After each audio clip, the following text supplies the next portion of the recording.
Aquest passat divendres 7 de setembre es va celebrar al Museu de Premià de Dalt la inauguració de Mediterrània, una exposició organitzada per l'Associació d'Artistes de Premià de Dalt que compta amb obres de Joan Pasqual, Elisenda Sala, Marga Cruz, Montse Asens i Carles Duarte.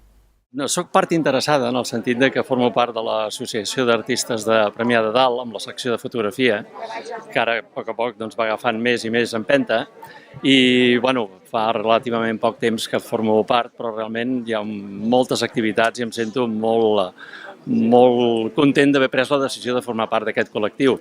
Aquest és el principal motiu perquè hi ha companys que estan exposant en aquest museu i estic desitjant que l'obrin per veure les obres, no?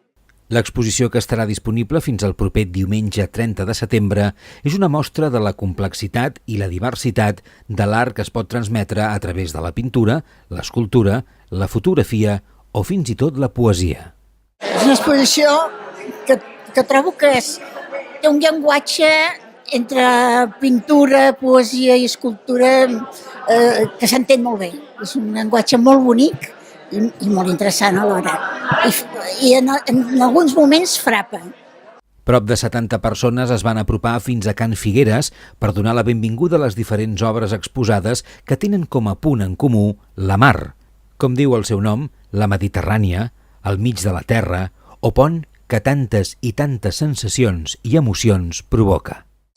Molt lírica, molt lluminosa, com han dit a la presentació, i és veritat que hi ha textos i fotografies molt crues, però és que dintre de la cruesa també hi ha molt lirisme i la veritat és que és fantàstica, val la pena de venir. La inauguració va ser tot un èxit i la qualitat del treball realitzat pels artistes innegable.